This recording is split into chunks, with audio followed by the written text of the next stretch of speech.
put the sport above a fighter. And when I talk about I don't see it in Morrell, I'm just talking about my experience of knowing the sport, being around the sport. I think Benavidez is too dynamic. I think he's going to be more active. I think he's going to show Morrell things that he hasn't seen before. And I know about the amateur experience, but guys, this is not the amateur game. 11 pro fights versus 29 pro fights. To me, that is significant in giving the nod to Benavidez. I also like his size advantage, and I just think his championship experience is going to be too much for Morrell. I think that fight is going to be fun and entertaining and interesting in the early rounds. I just don't see Morrell overcoming all of those variables that I aforementioned.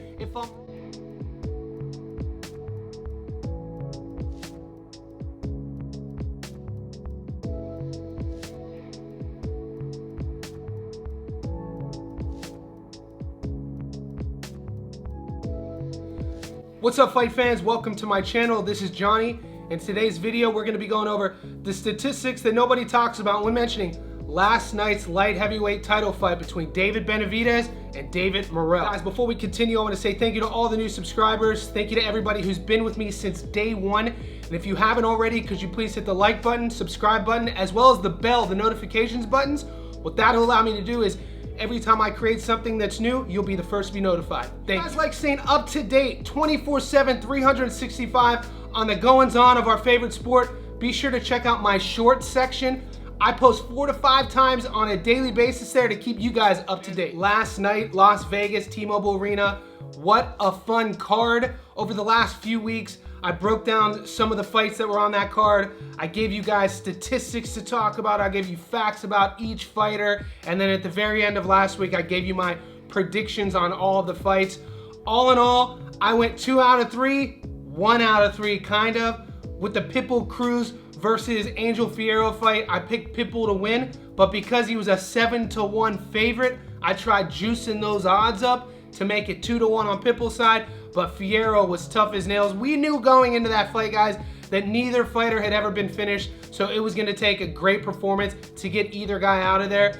Pitbull did his best. People were talking about it's an early fight of the year candidate. Fierro got a chin on him, and he's a dog. It's going to be interesting to see what fight Fierro gets next, as well as Pitbull. You got to think huge fights are on the horizons once again for Pitbull Cruz. He showed his fans why he's so beloved, his heart, his grit, his resilience, and that was an extremely fun fight.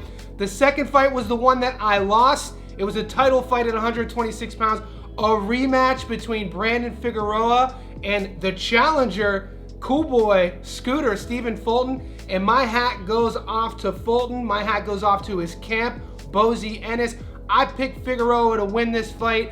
He did things in the fight that made me question his game plan. Him going from southpaw as much as he did, but let's focus on the winner, Fulton. You could have given Fulton almost every single round. He was accurate. He had a chip on his shoulder. He had that swagger back. I talked about last week the reason why I thought Figueroa was going to win, because I thought Fulton wouldn't be the same guy after that devastating loss to Inoue. I couldn't have been completely more wrong. What Fulton did is what most champions do after a loss. They took lessons away from the loss and they improved their skill set, and that's what we saw in Stephen Fulton rocking the jeans and the Timbs. Philadelphia in the house. It was good to see Fulton back at 30 years old. He's a world champion again. And that brings me to the star talking point, the main event, Benavidez versus Morrell. You guys know how I picked on this fight. You saw it at the beginning of this video, and if you're a fan of the page, you heard me last week. I told you guys that I was taking Benavidez. I thought that his experience was going to be too much. I thought his pressure was going to be too much, and I just think his veteran leadership in the ring on the pro level was going to be too much, and this is exactly what happened. That's not to say this wasn't a close fight. My hats go off to Morrell. The kid is a dog. He's athletic at 26 years old. The sky is still the limit. Doing this video is break down the punch stats over the 12 rounds. We're going to talk about that overall output, the jab story, the power story, and come up with the narrative on why this was a unanimous decision. This fight did come with some controversy. We know what happened in the 11th round. If you follow my page, you'll know my take on that. And before we continue, let's talk about that knockdown in the 11th round. This is what I posted yesterday. The scorecards call this a knockdown in the 11th. Morrell fans are calling it a knockdown. What do you think? Guess what? You're going to get my opinion. That is not a knockdown. I'm going to play it again for you. Watch Morrell's right hand. Benavidez slips, Morrell pushes, the ref interjects, calls it a knockdown. I think that's a terrible call. Let me know what your thoughts are on that.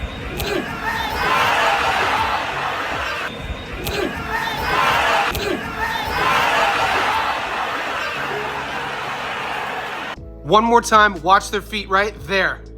Now, you guys don't have to agree with me, but growing up as a boxer, what I was always taught, what my coaches always taught, what the refs always said, is it was up to the ref in the moment to either wave off a potential questionable knockdown or go to the scorecards immediately and call it a knockdown. It's up to the ref. Now, I'm not saying that we should have instant replay and boxing and slow the sport down, but in my opinion, that was obviously missed punch.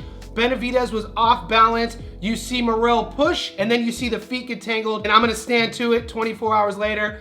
From my words from last night, I feel that's not a knockdown.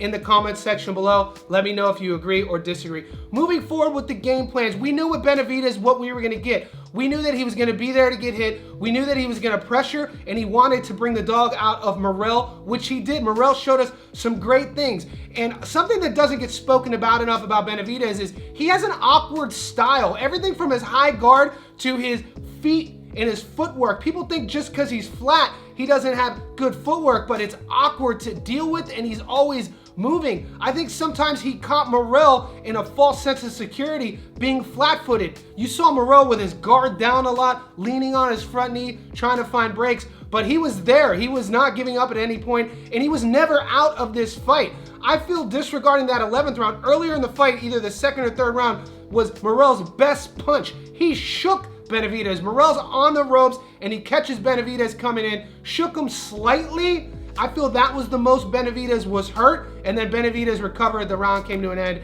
and we got to see the rest of the fight. My problem with Morrell's game plan is the fact that we know how athletic he is, we know how skilled he is, we know how much power he is, but it was the ring IQ I talked about last week, and it was the ring IQ, lack thereof, last night that I didn't see. I didn't see a plan B, C, or D. I saw a plan A in Morrell's camp. Now, how much of that has to do with his coaching? How much of that just has to do with the faith they had in Morrell on getting Benavidez out of there? But when they saw that Benavidez wasn't going anywhere, he really wasn't hurting him, you got to think about, you know, options B, C, or D to try to win a fight, try to win points on the scorecards.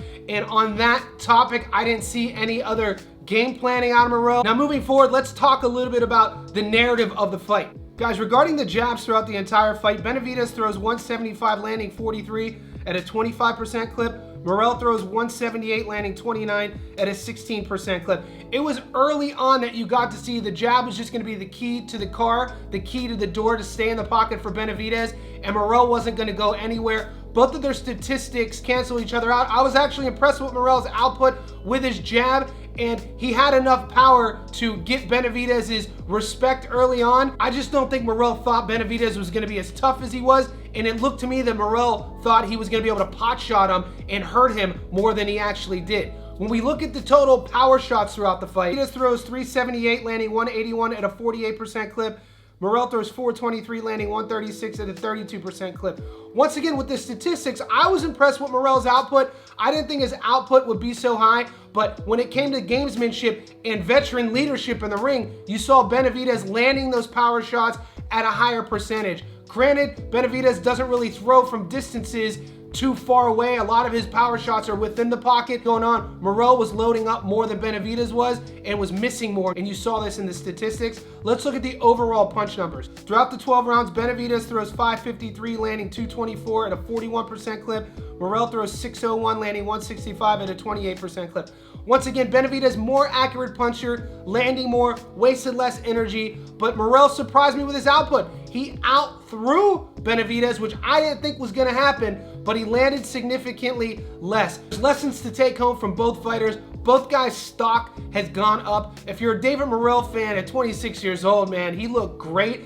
He's gritty. We know he has the heart. It's not a skill issue. I think it's a game planning issue and a technical or tactical issue, for the use of better words, with Morrell's game planning moving forward. But I think he's going to go back to his camp. They can look at this fight. They'll see some amazing things. And there were a lot of close rounds. The one judge scored a 118 to 108. That's wild in my opinion. I felt like it was a lot closer. I had Benavidez up by 4 rounds. Let's talk a little bit about that 11th round. When we're talking about that 11th round, we're talking about momentum swinging back and forth. The crowd was going through the roof, and the outcome was still uncertain going into the 11th. Morrell nearly turned the fight on its head, knocking Benavidez down with a lightning-fast combination that sent waves of excitement throughout the arena.